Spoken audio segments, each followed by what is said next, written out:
In a world of perfect illusions, we search for the glitches that reveal the hidden truth behind the mask.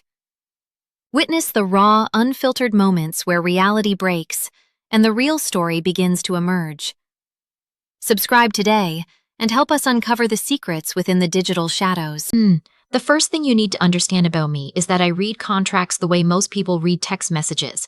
Fast, automatic, and I catch every word that doesn't belong. I'm a paralegal specializing in estate law. I spent 7 years reviewing wills, trusts, deeds, and transfer documents. I know what a legally binding signature looks like. I know what a forged one looks like, too. So when my father-in-law slid a document across the kitchen table and told me to sign it before things get messy, I didn't panic. I read it. Then I looked up at him, smiled, and said, "Give me the weekend to review this." He thought that meant I was considering it.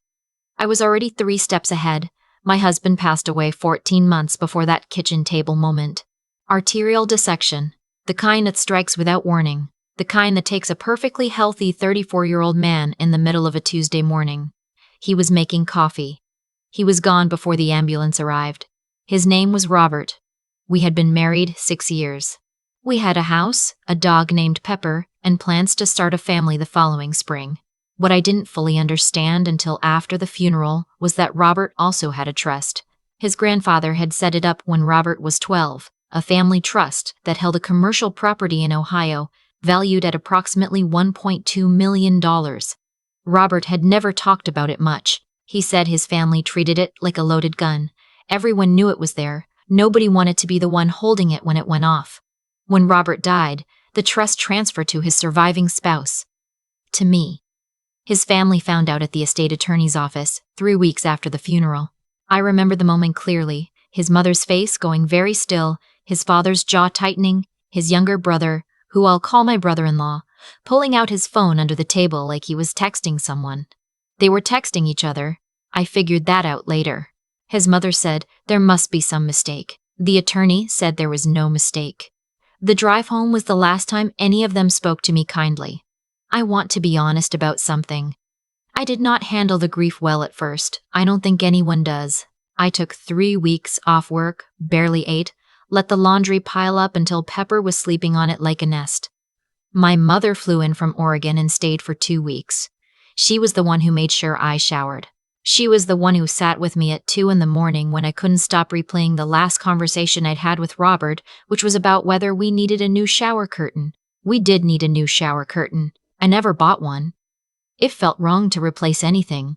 When I went back to work, my boss, a woman in her 60s who has seen everything, took one look at me and said, "You're going to be fine, but you need to protect yourself. Get your paperwork in order." She meant it practically. She meant update your accounts, review your insurance, make sure the deed is in your name. I did all of that. And I also quietly called the estate attorney and asked him to walk me through every document one more time. Every clause, every contingency, every scenario in which the trust could be challenged. He told me there was one. If a surviving spouse could be proven to have exerted undue influence over the deceased prior to death, a family member could petition to have the trust restructured. It was a long shot. It almost never worked, but it was the only door. I thanked him and hung up. I knew my in-laws had found that door. I could feel it in the way they'd started calling again. Warm, friendly calls, asking how I was doing, suggesting we have dinner. After months of silence, I said yes to dinner. The dinner was at their house. My mother-in-law made pot roast, which had been Robert's favorite. I don't know if that was intentional or just cruel by accident.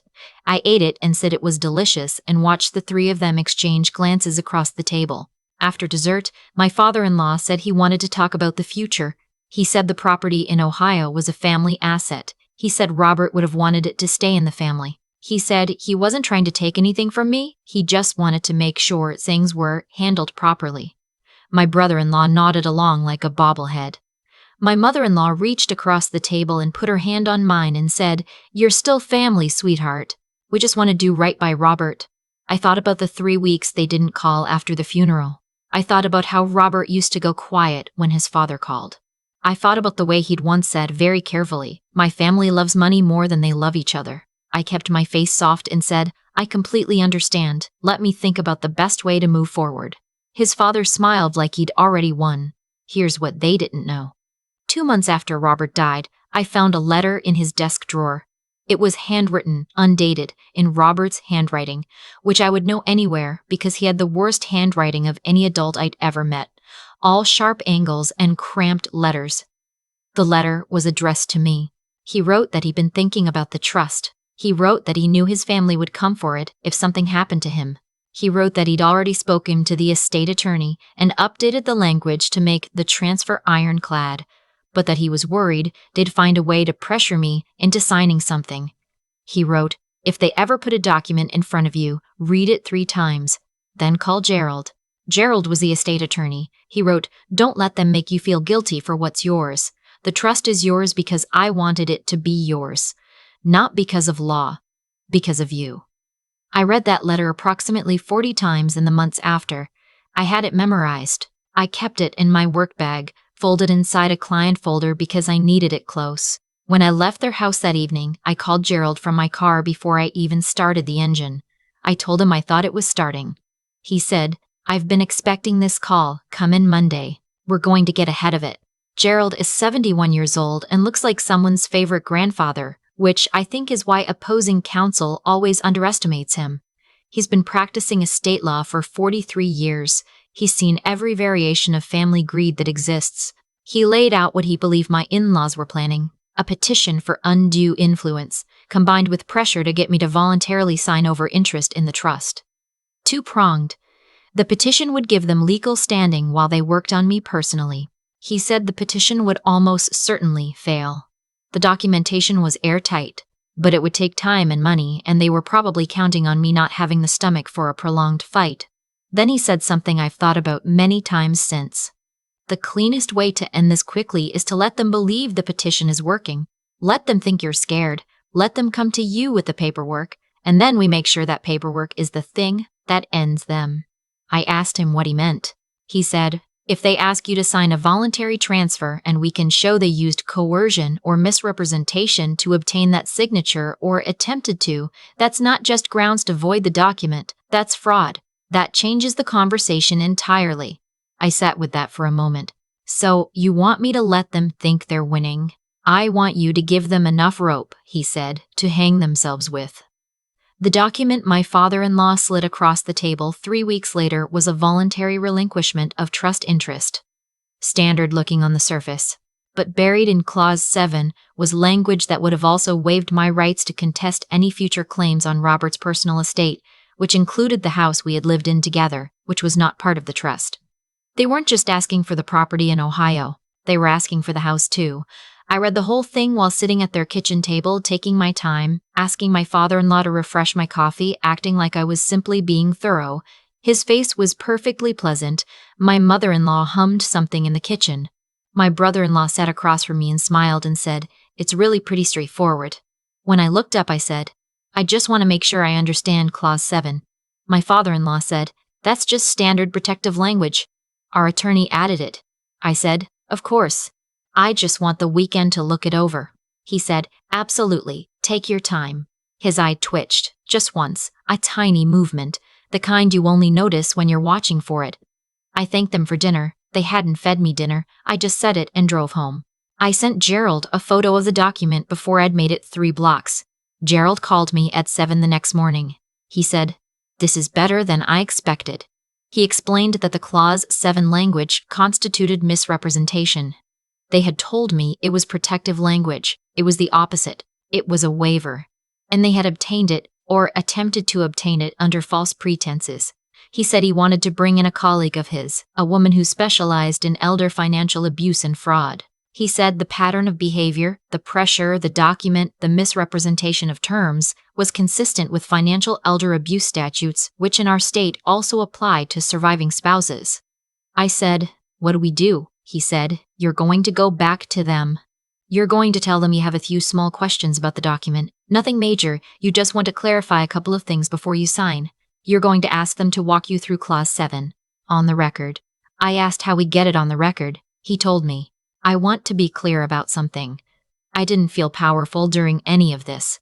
I want to be clear about that because I think people assume that when you're strategic, you're cold. You're not feeling it. You're just executing a plan. That's not true. Every time I sat across from my in-laws and smiled, I was also thinking about Robert making coffee. I was thinking about how he would have hated this. Robert was someone who returned extra change when cashiers made mistakes. He would have been wrecked knowing his family was doing this. But I also knew what he'd written in that letter. Don't let them make you feel guilty for what's yours. So I went back. I told my father-in-law I had a couple of questions. I told him I wanted to make sure I understood the document fully before signing. He suggested we meet at their house, and I said I'd actually feel more comfortable at a neutral location. Maybe the coffee shop near my office? He agreed immediately. That told me something. We met on a Thursday afternoon. My mother-in-law and brother-in-law came too, which I had counted on. Gerald's colleague, the fraud specialist, had helped me prepare a list of specific questions designed to get them to explain Clause 7 in their own words. She'd also helped me understand exactly what I needed them to say. I had my phone in my pocket, voice memo already running. I asked about Clause 7.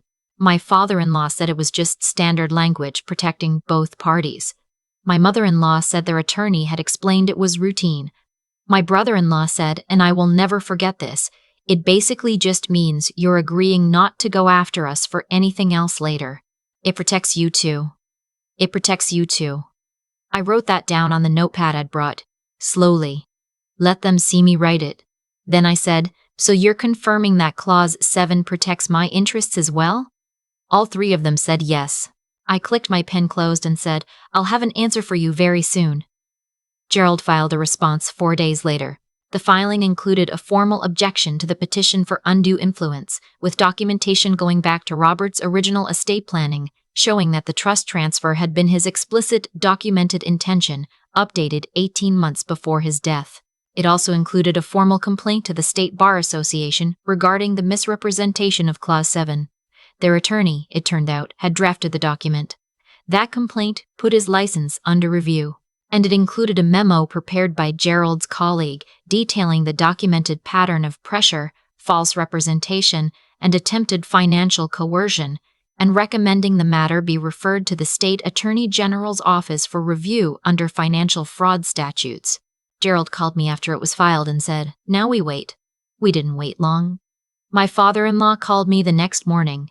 It was the first time I'd ever heard him sound uncertain. His voice had always had this quality, controlled, authoritative, the voice of a man who expected to be listened to. That morning, it was tighter, like he was working to keep it even. He said he thought there had been a misunderstanding. I said, I'm not sure I follow. He said the document had been poorly worded and their attorney had already acknowledged it needed revision.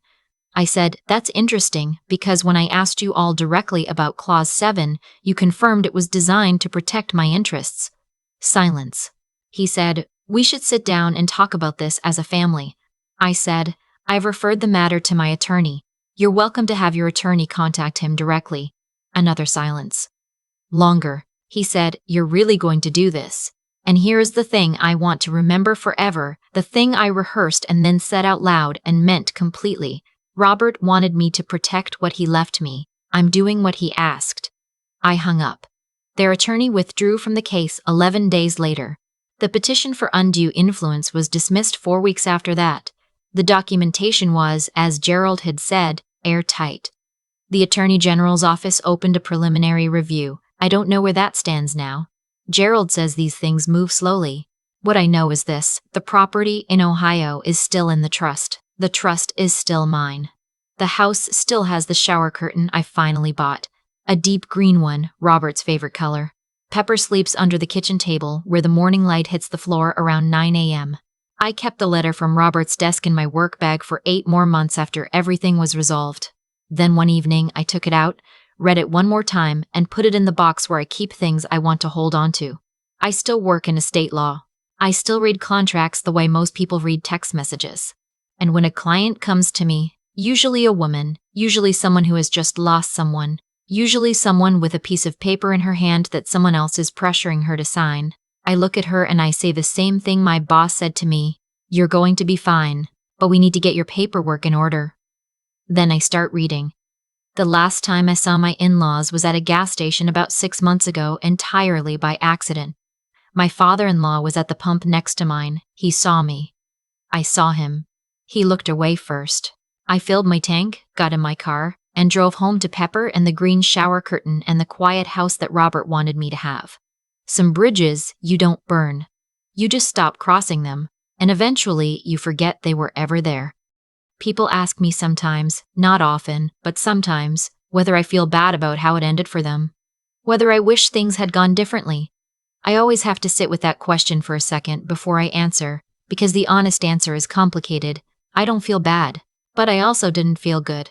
That's the part nobody tells you about standing up for yourself when it really matters. It doesn't feel like winning. It feels like surviving. And those are two very different things. What I know about cause and effect, not in any grand cosmic sense, just in the plain observable way that actions produce consequences, is that my in-laws made a series of choices. They chose to see Robert's death as an opportunity. They chose to pressure a grieving widow. They chose to misrepresent a legal document to her face, across a coffee shop table with full confidence that she wouldn't know the difference. Every one of those choices had a next step attached to it, and they walked into every single one. I didn't trap them. They trapped themselves. I just made sure I was standing somewhere safe when it happened. That's the thing about intelligence that I think people misunderstand. Being smart isn't about outsmarting people.